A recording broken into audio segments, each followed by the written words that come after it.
All right, welcome everyone to the Young Investigators Writing Competition informational session, which will be hosted by the Stony Brook Young Investigators Review. Before getting into the informational session, I'll take some time to introduce myself. My name is Stephanie Boudin, and I'm co-founder of the Young Investigators Writing Competition, and I am also the former editor-in-chief of the Young Investigators Review. Hello, everyone. My name is Priya Agarwal. I'm one of the other speakers in this call. I am the other co-founder of the Young Investigators Writing Competition, as well as the former head of cabinet. As Stephanie and I are both graduating this year, we're passing off the torch to the new co-directors of the writing competition. Hi, everyone. My name is Anisha, and I'm one of the co-directors of the writing competition this year. And in terms of our organization, the Stony Brook Young Investigators Review, I am one of the co-heads of cabinet. Hi, everyone. My name is Matt Ramirez. Along with Anisha, I'm one of the new co-directors for the writing competition this year. And in Spire, I'm also, alongside Anisha, one of the new co-heads of cabinet. To briefly introduce the host of this competition, which I mentioned before is the Stony Brook Young Investigators Review, or Spire. We are a student-run premier scientific journal here on Stony Brook campus. Our mission is composed of three main goals as shown. One is to provide an outlet or medium for students interested in science and scientific writing. Two, it's to promote science accessibility and science knowledge within the general public. And three, it's to highlight the work of faculty and students, not only here on Stony Brook campus, but locally on Long Island. And now to explain the writing competition and where it came from. So last year, during the early stages of the pandemic, both Stephanie and I had younger siblings in the Long Island school districts, and we saw that as these schools transitioned to remote learning and online learning, there was almost a disconnect from the students and their interests. As clubs closed down, as after-school activities went to a halt, as many students, stayed at home all the time, we saw that they, were unable to engage with their scientific interests, with understanding and connecting with the world around them. And we really just wanted to create an outlet for them, and an outlet that had purpose and could actually contribute to their future and their growth as students. And really, we had three main goals in mind when creating this competition. For these high school students, we wanted to promote critical thinking with regards to the complex issues in science and society, and really allow students to look at different sources, really understand what they're trying to say, and then form their own opinion. With regards to their own opinion, though, we really wanted to foster empathy and consideration and understanding that there's not only one right answer all the time. So there's often a lot of different perspectives that need to be considered, and understanding that those perspectives are coming from different sentiments and different perspectives that should all be respected. Finally, we really wanted to create a writing competition as opposed to a research-oriented competition, because we really wanted to focus on the importance of communication and realizing that these debates, these issues are not just limited to the scientific community, but that we want to really engage the entire public as a whole and really write things generated that are focused on educating and giving insight to the larger public, and really like people like our parents, people like other students, and really allowing them to understand these issues.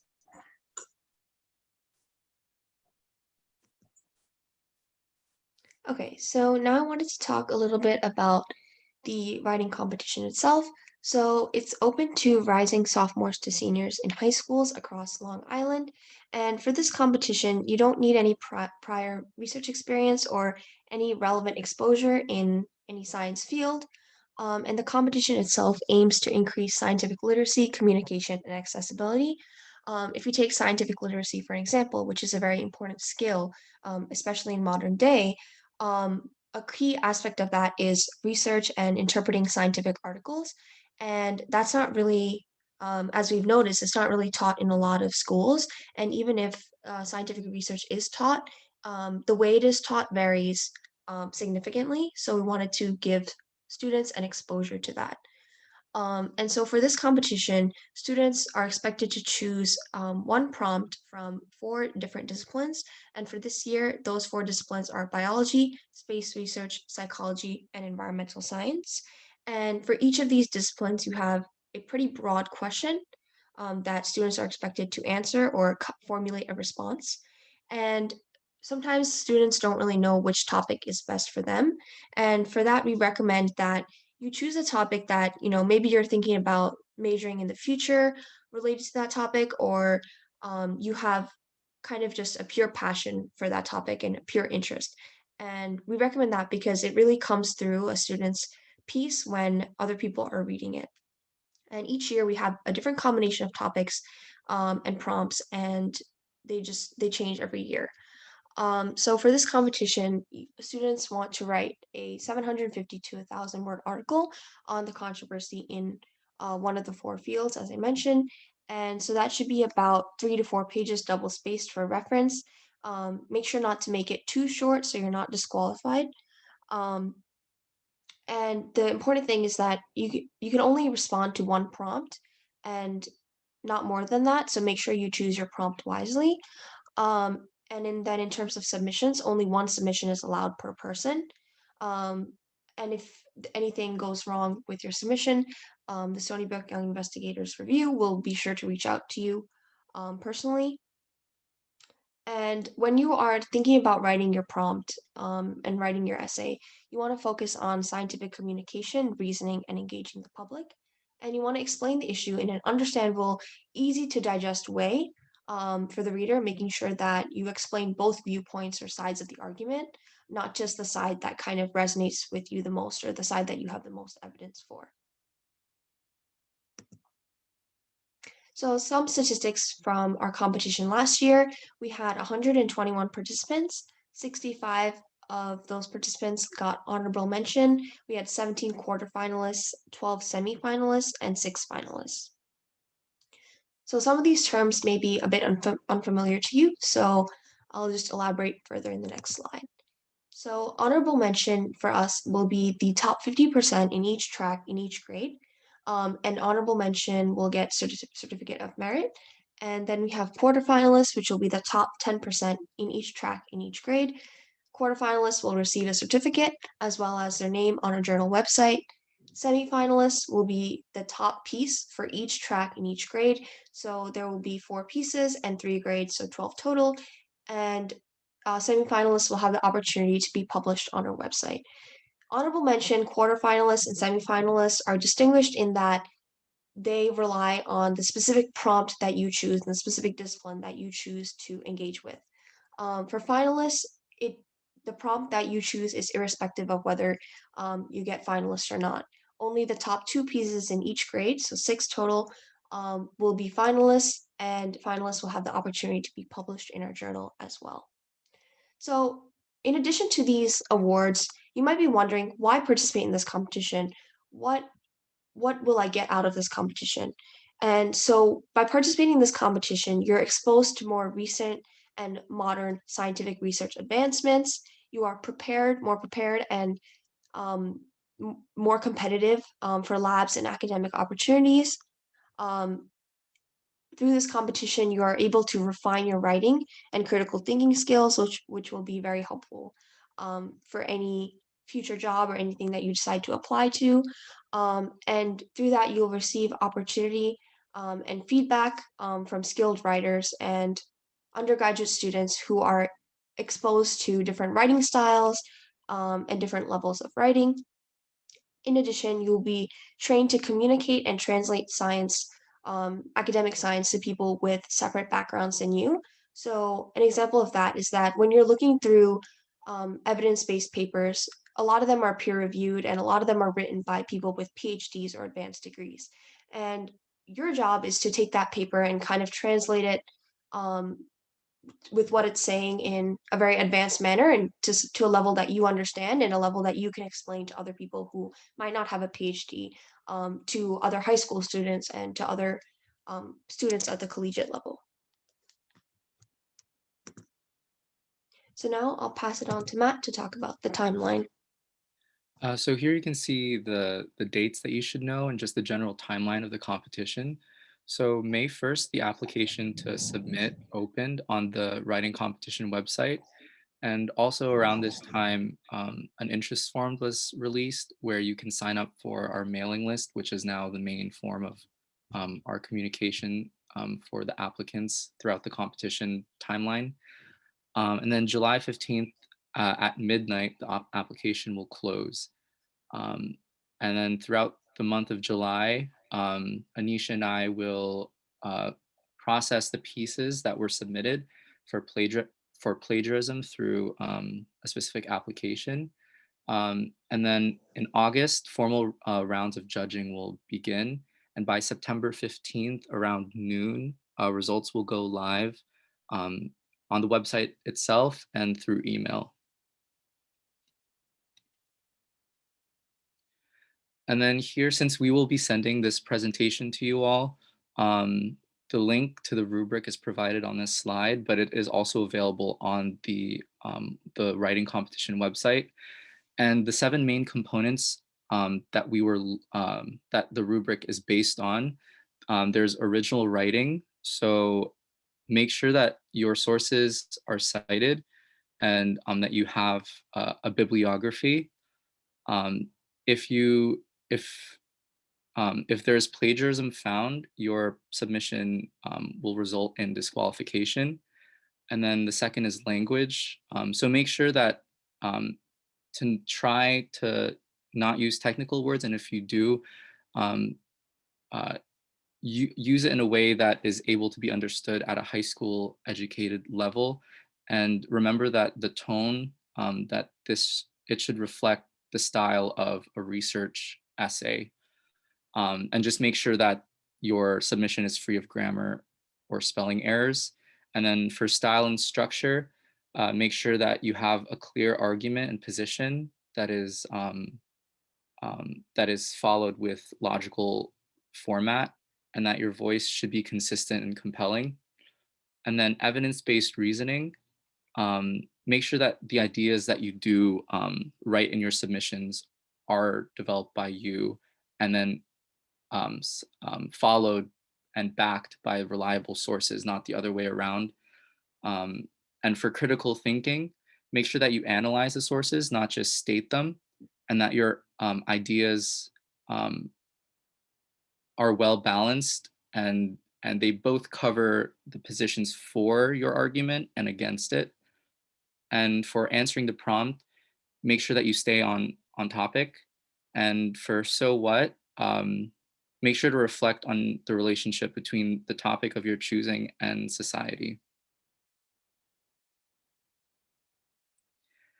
And then here are some common tips and pitfalls, things that we want to reiterate in retrospect. So some things, just to emphasize, make sure that outside content is cited. We will be checking for plagiarism using SafeAssign, which is a program that checks for that. And just remember that this is scientific writing, so don't use informal language, but at the same time, try not to use too much jargon that will make your submission hard to follow. But when writing, think to yourself if your essay can be understood by the general public.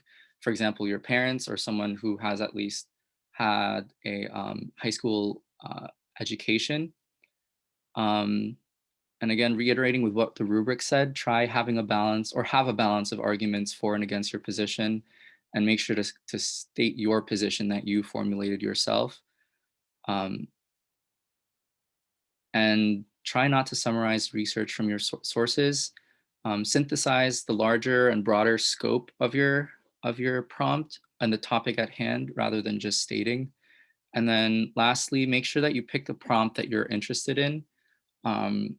Definitely take into consideration, read all the prompts, but decide on one that you know you'll be able to make a compelling argument for. And you might also ask, how do I start or how do I begin?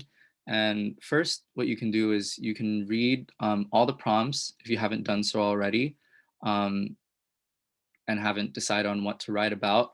And then as you're reading these prompts, try researching. It doesn't have to be a full-scale research, but as you read the prompts, just research a couple sources regarding those prompts, and understand the complexity of and the variations in perspective regarding those prompts.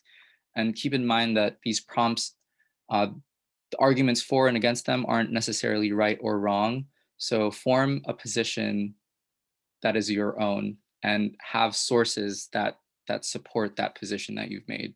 And here we provided you with links just to get you started with databases and sources, and make sure that your sources are from credible sources. You can use newspapers and like news articles, things like that.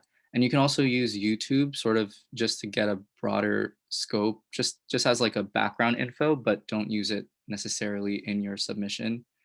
And then once you do that and have a position and those sources, you can begin writing. And then for sending your submission, it is found on the writing competition website. There's a page that is titled Apply, and on there it will lead you to a Google form. And there are 3 parts to the form. So there's the applicant information page. There's a place to actually submit the essay. You can just copy and paste. And just a reminder that citations don't contribute to the total word count. And just make sure to read the terms and conditions and then agree to it, and then your submission should be set.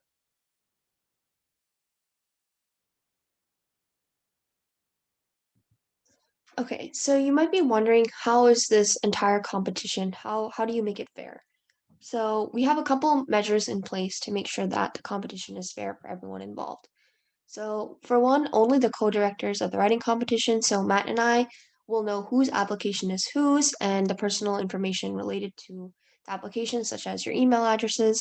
And we are not involved in judging. We are only there to answer your questions through email or any other medium. And we are involved in overseeing the competition to make sure that it runs smoothly. Submissions are also given a unique number random generated ID, and that is unique to each submission. Judges will be given that number ID and the piece, and that's it. And to maintain the competition to be completely anonymous, judges will have no access to your personal information, and they're not even allowed to open emails pertaining to the competition. So that's also an additional measure in place. And I wanted to mention that we have an objective rubric that Matt discussed previously that we use to judge submissions, but writing is also inherently subjective to a point. And to limit that subjectivity, we have multiple judges read one piece, and the ratings from each judge will be standardized using Z-scores. And by that, I mean that subjectivity wise, some judges are maybe more lenient in their ratings, and then some may be harsher in their ratings. So even though that there's that objective rubric, there's still kind of a difference from judge to judge. So we try to equalize that using Z-scores. Okay, and here are some helpful resources. I know Matt mentioned a few, but these are just additional resources. So we have the competition website linked here. Using that Purdue OWL link, you can learn about credible sources and how to find evidence-based research. And Purdue is usually a good site to look at for citations, to look at just for writing mechanics in general. So we highly recommend that you check out their site. And there's also free databases linked here to help you search for credible articles. So we have Google Scholar, ArtStore, Social Science Research Network, Semantic Scholar. These are just like what we found. If you found an additional source, feel free to use that as well. Just make sure you do your research before adding it into your piece. And you can also use newspapers such as CNN or the New York Times, but use that with caution and make sure you do your research as with any other website to make sure that they're credible before you use them. And as Matt mentioned about YouTube, we caution against YouTube. You can use it for background information and to develop an educational background in the specific discipline that you're writing about, but we don't want you to cite it in your actual piece. And lastly, stay in contact. So we have our email listed below here. If you have any questions at all, please don't hesitate to reach out to us. Our Instagram is @Spire, and we also have our interest form linked here, which will allow you to join our mailing list and receive periodic reminders about competition deadlines and information. Um, and on behalf of the Stony Brook Young Investigators Review, I want to thank you all for taking the time to listen to this presentation and taking the time to apply to the competition as well.